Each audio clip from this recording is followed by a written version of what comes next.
What's up, guys? It is Bad Dog. Before we get into the DeMarcus Lawrence signing, just a quick reminder, about 45 minutes, the entertainer Talking Sports myself, we're going to be talking a little Yankees and Mets baseball. Hope you guys all come and hang out. Even if you're not baseball fans, just come and hang out with the chat. It'll be fun. Yankees and Mets fans going back and forth. It'll be kind of fun.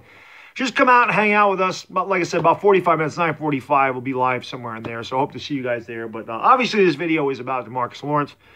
Cowboys signed him to a 5-year, $105 million deal, $65 million guaranteed, and I think it's a good. I mean, obviously, it's a good move for the Cowboys. I mean, D-Law is one of the best defensive ends in football. The guy's an absolute beast. He's a stud.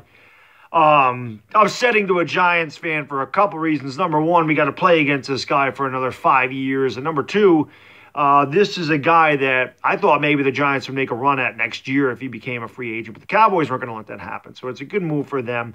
The one thing I have a hard time figuring, though, with the Cowboys is they're not really great on cap space, and they're still going to have to sign Ezekiel Elliott and Dak Prescott unless they don't plan on signing both of those guys. And they're also going to have to sign Amari Cooper unless they plan on letting him walk after the season's over. So the Cowboys front office has a lot of work to do with limited salary cap and three big-name players that are going to receive big contracts. I mean, I think if you're the Cowboys or the Cowboys fans and you have to choose between Dak Prescott and Ezekiel Elliott, I mean, who are you guys choosing? I mean, if it's me, I got to choose Ezekiel Elliott and go after a quarterback and try to do what you did, because you don't want to pay a quarterback like Dak Prescott $30 million, $25 million, which is probably what he's going to get. Do you really think he's worth $25, $30 million? Or do you think Ezekiel Elliott's worth the $15, $16 million that he's going to get? Personally, I know everybody says a running back's not really important and it doesn't really matter, but I think it does. And, I mean, Cowboys fans, I'm interested in your take, seriously. I mean, I don't really know what the cap situation is for the Cowboys going into next year or going, a couple years forward, but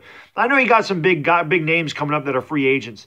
I'm just curious, if you guys had to choose between Ezekiel Elliott and Dak Prescott, which one would you want to sign if you couldn't sign them both? Because I really don't know what's going to happen with that, but DeMarcus Lawrence, man, like I said, he's a great player. He's a freaking awesome defensive end. He's a huge threat. I mean, he had an off season last year. He had 10.5 sacks. So I think it actually helps when a player knows he's locked up. I think he could just get back to concentrating on football now, and I think that he'll have a big season for the Cowboys. And again, as a Giants fan, you hate to see this kind of signing because, again, I thought this was a guy. This is a guy I wanted to make a run at more than any other defensive end in football. This is the guy that I wanted the Giants to target next year if he hit the free agent market. But it's a smart move by the Cowboys. You can't let a guy like this, a dominant defensive player like this, get away. And they don't. They lock him up for 5 years, $105 million. It's a big contract, but I mean that's what defensive ends are going for these days. So it's a big contract, but hey.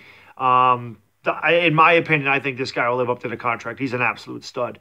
So that's really all I got. Just a quick video on it. I think it's a good move for the Cowboys. I'm sure Cowboys fans are happy about it. But if you're not, if you think it's too much money or whatever, man, let me know. Again, I'm always interested in what Cowboys fans, what would you guys think about it? Even though I'm a Giants fan, I obviously want your opinion. I know there's a lot of Cowboys fans that follow the channel. I really appreciate it. So, your input is always welcome, and I'd love to know what you think about the signing. And again, I hope to see you guys in about 45 minutes. Just come and hang out with us, man. We'll be live. We'll be doing it, so just come hang out. There might be a little nonsense after the thing. Who the hell knows where this is going tonight? But hopefully we see you there. Until then, it's Bad Dog, and I am out. Peace!